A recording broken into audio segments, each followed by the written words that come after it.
Halo MotoGP lovers. Selamat datang di channel FMGP Sport. Channel yang akan menyajikan berita seputar dunia balap spesial untuk Anda. Jika Sobat GP terhibur dengan berita yang kami sajikan, jangan lupa subscribe dan nyalakan notifikasinya. Baiklah, langsung saja mari kita simak berita selengkapnya.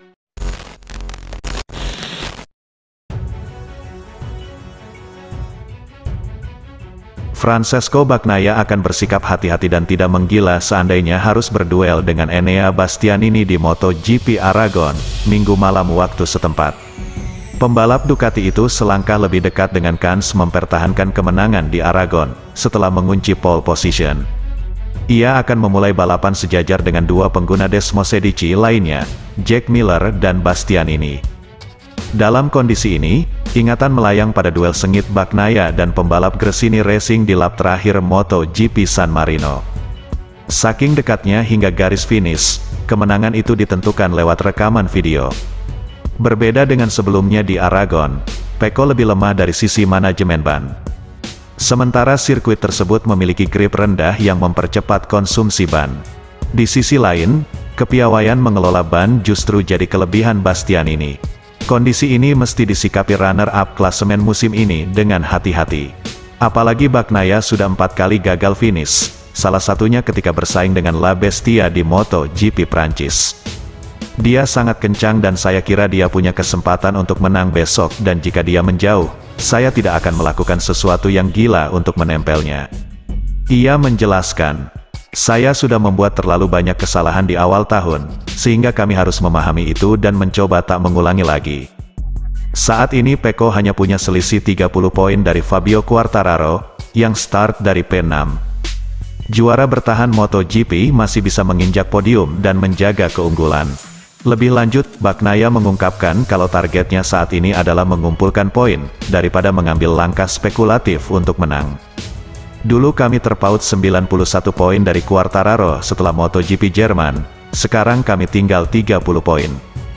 Tuturnya, "Memang benar bahwa itu masih banyak, tetapi saya tidak mau membuang apapun, karena Anda bisa lebih mudah ketinggalan 91 poin daripada tinggal 25. Meski Yamaha YZR-M1 masih kalah kencang daripada Desmosedici, Bagnaia tidak mau jemawa terhadap musuh bebuyutannya. Menurutnya Quartararo bisa membahayakan seperti yang terlihat di Austria." Di sisi lain, Fabio Quartararo lagi-lagi harus berjuang keras untuk mencetak hasil bagus di Motorland Aragon.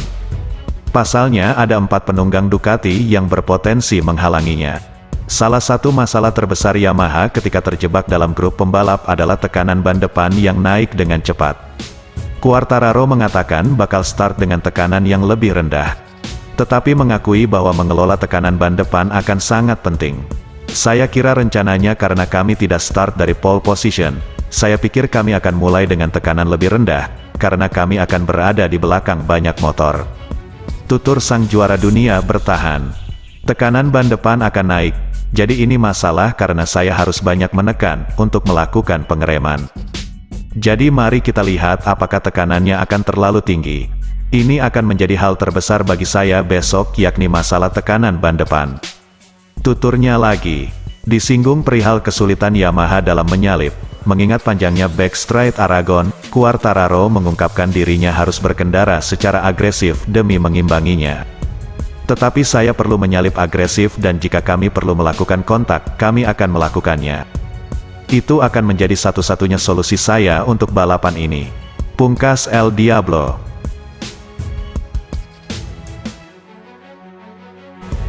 Sobat GP jangan kemana-mana, karena setelah ini masih ada berita menarik lainnya.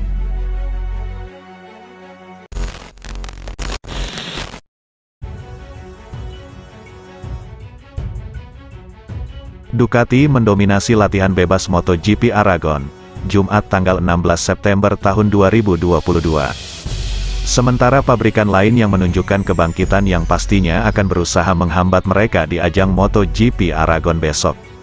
Pada latihan bebas pertama, kekuatan para pabrikan sedikit merata. Bahkan Honda yang dicap paling lemah bisa tembus 4 teratas, melalui Takaaki Nakagami LCR Honda Team. Sementara Alex Espargaro mampu menciptakan waktu acuan 1 menit 48,686 detik. Best lap tersebut bertahan hingga lebih dari separuh sesi. Francesco Bagnaia hanya mampu memangkas gap waktu 0,012 detik. Sementara pembalap Suzuki, Alex Rins, bertengger di peringkat ketiga. Memasuki sesi kedua, para pengguna Desmosedici GP, berlomba-lomba membukukan catatan terbaik di lintasan yang jadi favorit banyak pembalap. Pembalap lokal, Jorge Martin, berhasil mencetak waktu lebih baik 1,2 detik dari catatan Espargaro di FP1. Rider Pramac Racing tersebut memimpin dengan 1 menit 47,402 detik. Fabio Quartararo mendobrak dominasi Ducati setelah mengukir waktu lebih lambat 0,074 detik dari Martin. Sementara di belakangnya adalah Johan Zarco, Enea Bastianini dan Bagnaia. Penurunan grip dikeluhkan mayoritas pembalap saat sesi berlangsung. Degradasi ban pun terjadi lebih cepat, namun kendala tersebut justru tak ditemui Bagnaia. Rider yang akrab dipanggil Peko itu ingin mencari solusi, agar ban lebih awet terutama saat mengebut. Ia ingin kualifikasi di tempat paling baik sehingga bisa mempertahankan podium tertinggi musim lalu sekaligus rentetan kemenangan 4 balapan terakhir. Namun misinya tidak akan mudah mengingat lawan yang juga bernaung di bawah payung Ducati akan jadi musuh utama. Bastianini belajar dari kesalahan hari pertama, pastinya siap memberikan perlawanan. Di sisi lain, konsistensi Zarco mempertahankan kecepatan juga patut diacungi jempol. Fabio Quartararo, Yamaha Factory Racing, berusaha keras bisa start di baris depan supaya bisa mencuri podium perdana Aragon. Jika misi ini tercapai maka merupakan sejarah baginya. Alex Espargaro yang melorot ke P13 di FP2, tentu akan berusaha mati-matian di FP3 dan FP4 demi lolos ke kualifikasi kedua. Sementara itu, sejak awal turun dalam latihan bebas, Marc Marquez tidak akan memaksakan diri. Namun ia konsisten berada di papan tengah. Pembalap Repsol Honda tentu tidak menyia-nyiakan jika ada peluang start dari 2 baris depan. Seperti yang diketahui, Marc Marquez akhirnya kembali turun di MotoGP setelah absen lama karena cedera. Pembalap Repsol Honda itu pun mengungkapkan sejumlah hal terkait kembalinya ia di Motorland Aragon. Selama 2 hari tes di Misano, pemenang 59 Grand Prix kelas MotoGP itu melahap tidak kurang 100 lap. Marquez berhasil membuat waktu lap setengah detik tertinggal dari best time Fabio Quartararo yang menjadi pembalap tercepat. Marquez pun menempati P13 waktu kombinasi tes Misano. Tentu saya sangat senang bisa kembali. Saya tidak mengira bila usai lomba di Mugello, saya bisa kembali lagi di Aragon, dan mampu turun lagi tahun ini. Sejak operasi pada Juni, proses penyembuhan berjalan baik dan kondisi saya membaik sedikit demi sedikit, ucap Marquez. Kendati begitu, Marc Marquez menegaskan bila masih banyak yang harus dilakukannya untuk mencapai semua target yang sudah dipatoknya.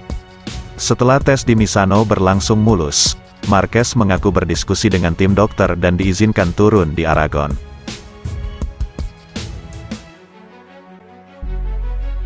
Terima kasih sudah setia di channel ini. Nantikan ulasan-ulasan menarik lainnya dari channel FMGP. Jangan lupa tinggalkan subscribe-nya dan sampai jumpa.